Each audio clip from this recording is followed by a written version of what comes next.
Coming up, we are level setting, having honest conversations and clear expectations. I'm here to make people angry, to make them a little uncomfortable, but also feel good to carve their own path in the kitchen. And I was racing with the best drivers of Mexico, and the first couple of years were probably the most difficult years of my life. But that really was, in my mind, the foundation for everything that I've been able to accomplish.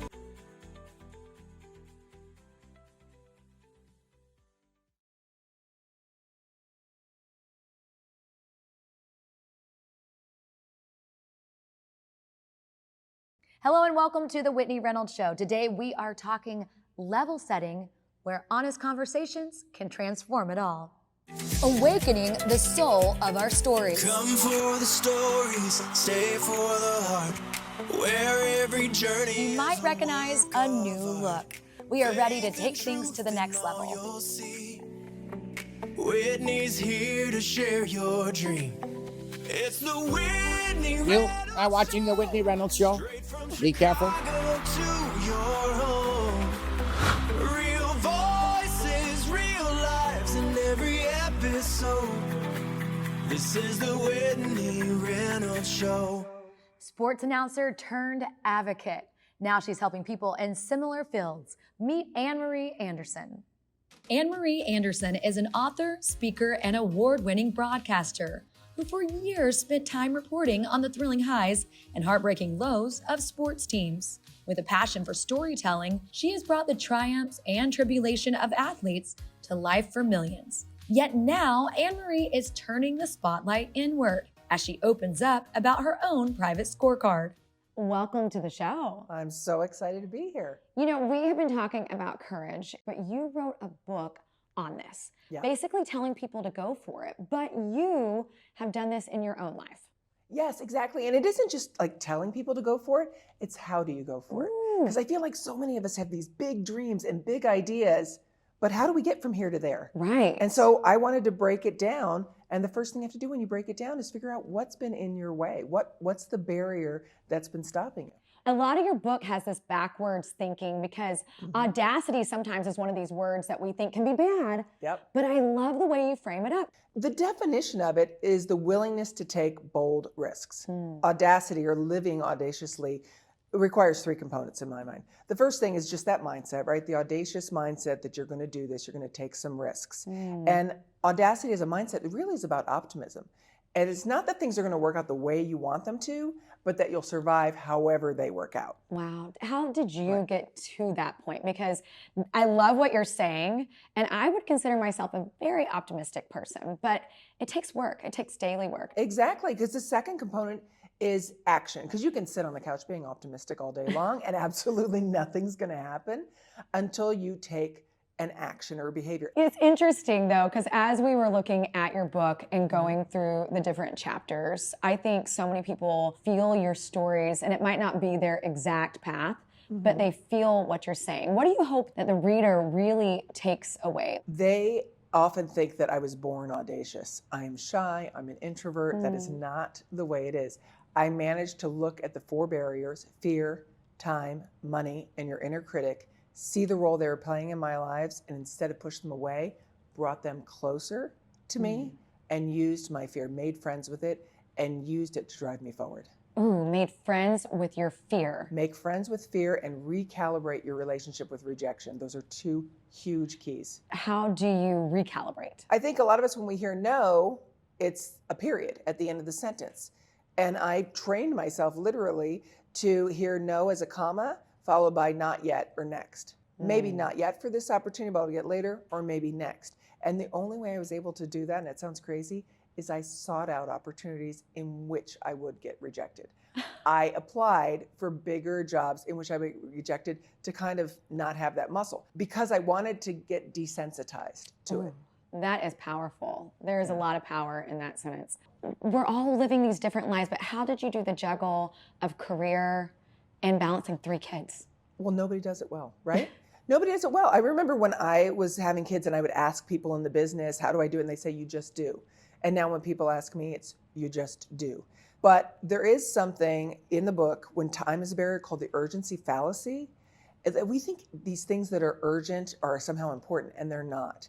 And so it's about deciding what's important and what's urgent. And the way that you do this is things that are urgent are reactionary. Somebody texts you, they email you, they ask you to sign a permission slip, you know, whatever it is. They say they want dinner.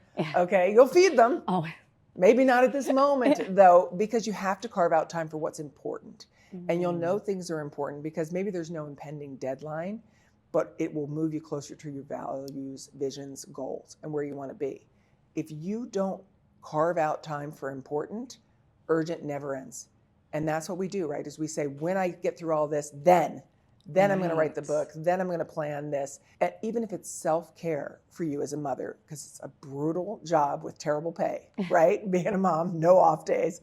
No off days. If your important is some self-care for you, then you need to find an hour, and it doesn't need to be a continuous hour. I don't have a continuous hour. Right. To do that work. So for me, it was 4 15-minute blocks a day. I wrote half of this book on the bathroom floor with the door locked, right? With kids outside being like, Mom, I'm hungry. I'd be like, same. Yeah. And then in 15 minutes, I would go out and cook for them because otherwise, urgent was going to overtake. I feel like you are someone we need to have back on and remind us of this, because you really are speaking so many truths of, you know, so often we see that everybody just has it together and we think, okay, they arrived like this. Right. And you're really breaking it down that it took like step by step. And I love what you just said about the 15 minutes writing it on the bathroom floor. That is super authentic, sister. It's what happens. Thank you so much for coming on. Thank you for having me. Welcome to the show. Thank you for having me. So excited to be here. We've been talking about level setting, and I have to tell you, your new cookbook, Breaking the Rules, I want to know, how are you breaking the rules and leveling up? I'm a rule breaker. So Okay, I can't tell. In Italian cooking, there's a lot of so-called traditions. And there are a lot of Italians that get very angry about that. I'm here to make people angry, to make them a little uncomfortable, but also feel good to carve their own path in the kitchen. So that's what the book's all about. Really, like carving your own path to the kitchen. Give us a little bit of your history to wanting to be this rule breaker, be on your own. So a lot of people know me either from social media, on Food Network, on Bravo, cooking for people. But really, I got my start in Michelin-starred kitchens. I spent over a decade in the Bay Area, really honing my craft, learning the technique, and learning a lot of those so-called rules of Italian cooking. And now that I know them all I want to do is teach people how to break them. And teach them how to break them. You know, you were saying this earlier before we started rolling, that this is one of your signature dishes, but it took you 7 years to perfect? I went deep down the rabbit hole on focaccia. And so I'm probably known for two things. I'd say pasta, I'm the pasta guy, Yes. but also my focaccia has it. become a viral sensation. And so one of my most prized possessions in this book is the recipe for the focaccia. And I've summed up about 7 years worth of knowledge into 2 pages, turned it into what was like a 4-day process, Okay. into a very simple 1.5, 2-day process to make a beautiful focaccia like this. And I like to break the rules, so I kind of go a little savory and sweet. I put blackberries and honey And sweet. Well, in there my is focaccia. so much going on here. I mean, we got a little bit of like savory and sweet all around us. So tell us, the chips. Puffed pasta chips. So these are Tantos. This is something I just launched last year, and they're available nationwide. You can find them online. You can find them in grocery stores. And even in the sky. You said they are, And even in the sky. yep, on airplanes. On your favorite airline. And so what they are a combination of my 2 favorite food groups, pasta and nachos. 2 things that probably should never be together, but we're here to break the rules. How did you develop something like that?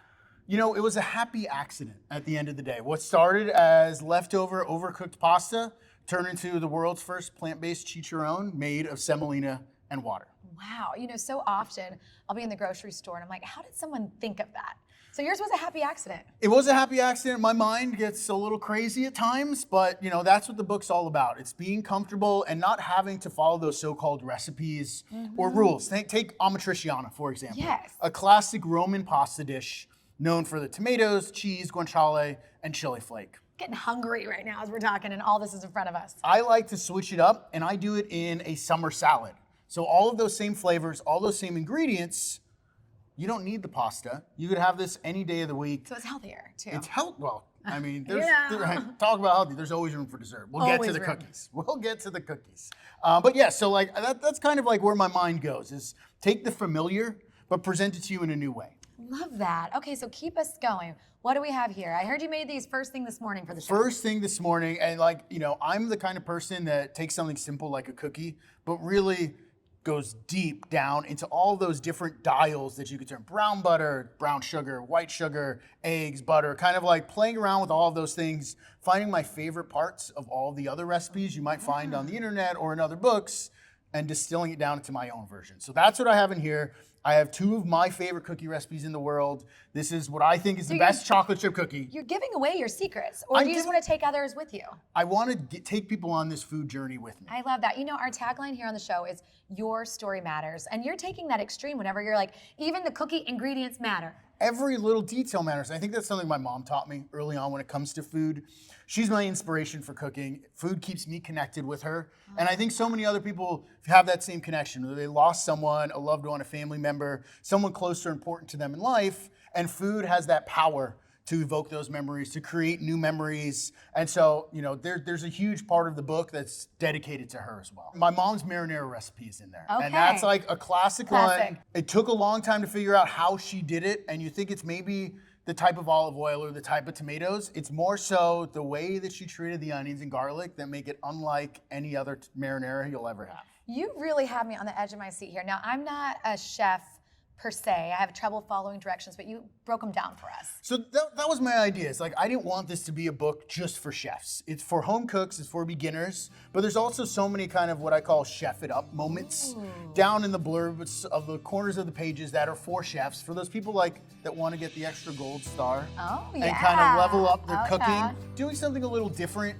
outside of the norm, breaking the rules. I'm learning so much about your story and everything that goes into your delicious recipes. Thank you so much for coming on. Thank you for having me. Thanks everybody for tuning in.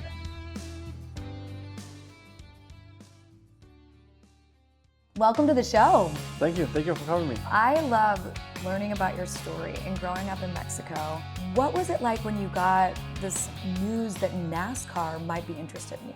It's been a long journey, right? It's not as simple as, okay, they're interested in me, let me go over there. Like, I wish it were like that, but it doesn't. You just have to grind, and you have to grind a lot. Eventually, I was able to make it into the best racing series in Mexico nationally, and it happens to be NASCAR Mexico Series. And I was racing with the best drivers of Mexico, and I was very young then, right? When I was in that series, I was only 18 years old, and I didn't have any connections or any money or anything. I didn't speak English neither.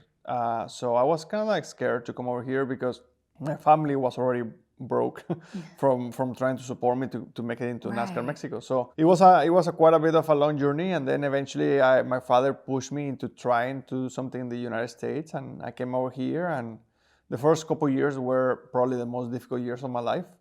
But that really was, in my mind, the foundation for everything that I've been able to accomplish. It's not easy. I almost felt like I had to do like 2 careers, because I started my career in Mexico, I made it to the top, and then I had to go back to the bottom and start all over again in the United States. Well, and going all the way to the top, let's talk about your 2016 win.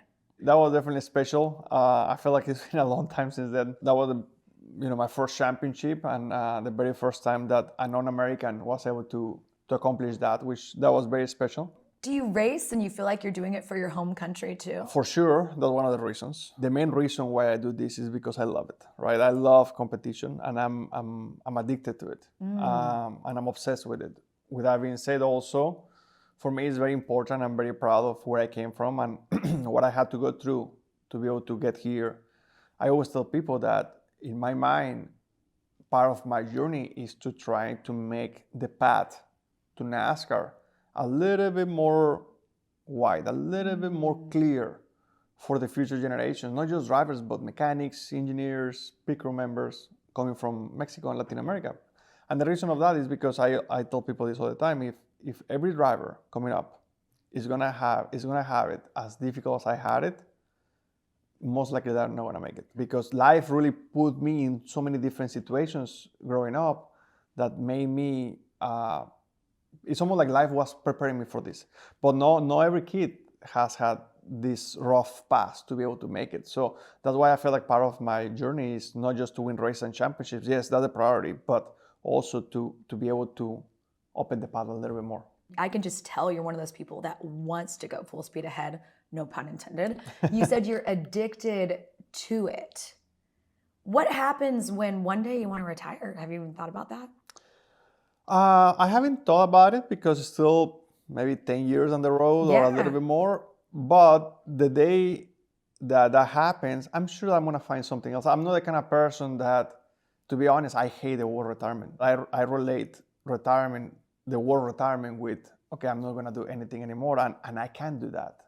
I believe that if I slow down, my mind is going to slow down. And I feel like I have to get going, maybe in a little bit slower pace, either in business or with my children one day or with something. I'm a very active person, and I'm not okay shutting down. I just can't do that. You are definitely pedal to the metal, but it's not all just racing for you. You also have this heart to give back, which is one of the reasons I admire you so much. Tell us, where does your heart for giving back come from? I read this a long time ago, and it kind of stuck with me. Like, God has put me in the position to give instead of in the position that I have to wait to receive. You know, I love to help animals. I love to help my community. I love to give people encouragement and give people direction. Like, whatever it is that you want to do and you're passionate about, you have to push for that. And if it's something that nobody has done in the past, if you believe in it and you're passionate about it, go for it. But you have to be disciplined, you have to be persistent, and you have to go for it hard. Okay, last question for you. U.S. citizenship 2024, what was that moment like? It was very special. It was a little bit shocking, to be honest, because I never thought that day was going to happen. This is my new home, right? Like, I love Mexico. I love my country. I will be forever extremely proud of carrying the flag of my country. And just to say that I was born and raised in Mexico, for me, that's the word. With that being said, this is the country that has given me all these opportunities, and this is the country that has taken my life to the next level. Just very excited for that opportunity. I love it. Thank you so much for coming on. Thank you for having me.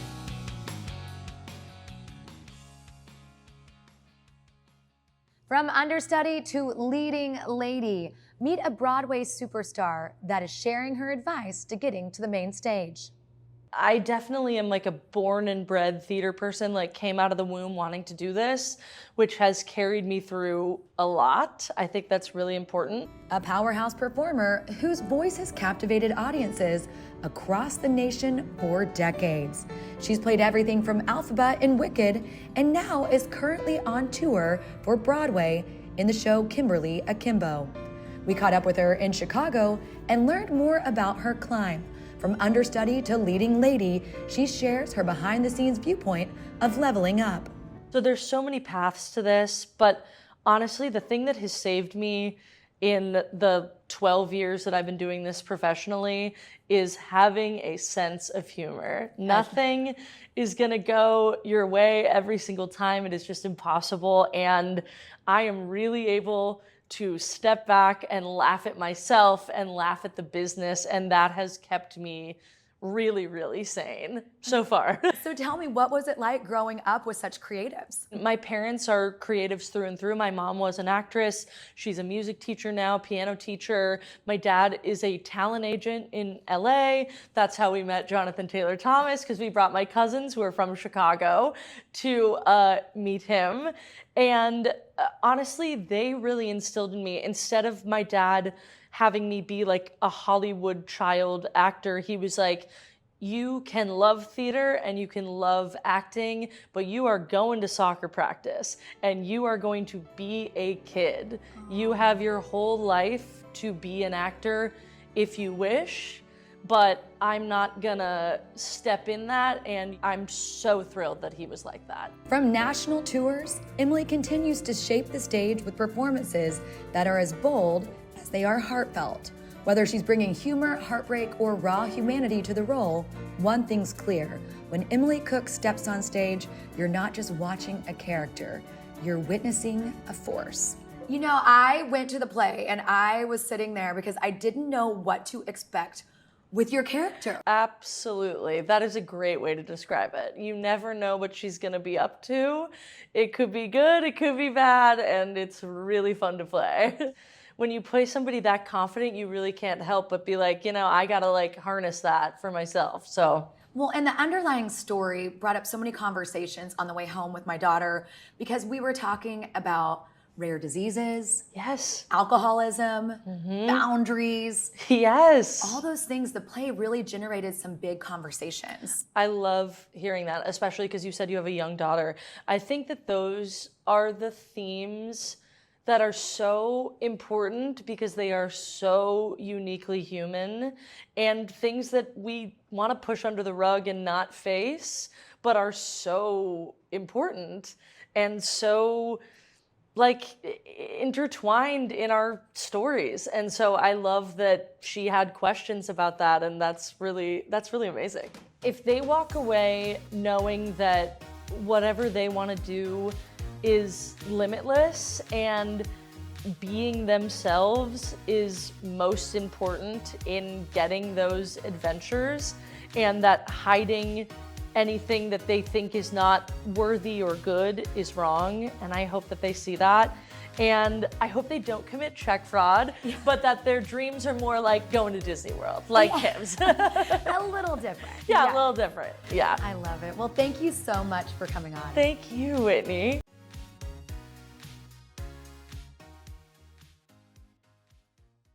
Before we go, we wanted to leave you with a woman who is reclaiming her voice and her moves, leveling everything up and claiming her story.